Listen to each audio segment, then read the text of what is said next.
choices. Sometimes the problem may arise from certain circumstances that are beyond control. Sometimes the problems may arise from natural consequences.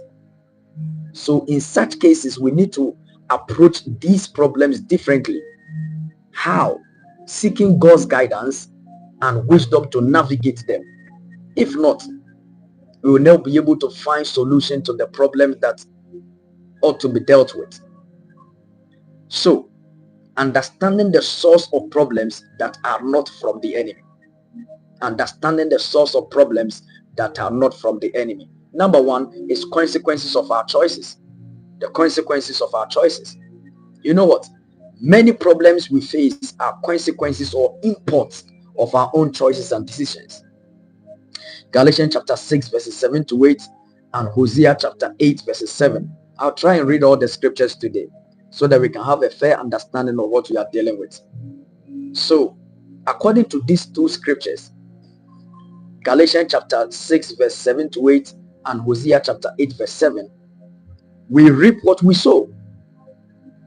Our decision can be our decision can have, the decisions we have can have far-reaching consequences or imports.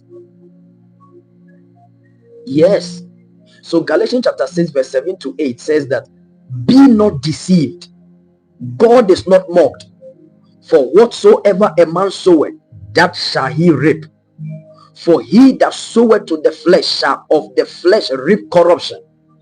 But he that soweth to the Spirit shall of the Spirit reap everlasting life.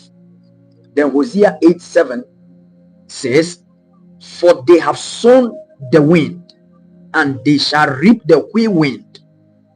It had no stock, the bud shall yield no meal. If so be it yield, if so be it yield. It says, the strangers shall swallow it up. So this is one of the causes of problems in the lives of people. Number two cause is natural consequences or aftermath or after effects. Natural consequences or aftermath or after effects. So some problems are natural consequences of living in the fallen world, and you have no control about that. Genesis chapter 3 verses 17 to 19 and Romans chapter 8 verse 20 to 22.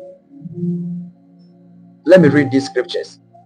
But when you read these two scriptures, you understand that we experience challenges or difficulties due to the natural order of things.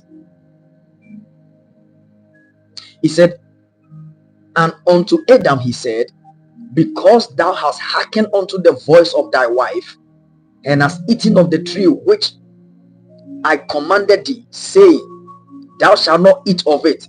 Cursed is the ground for thy sake. In sorrow shalt thou eat of it all the days of thy life. You see that?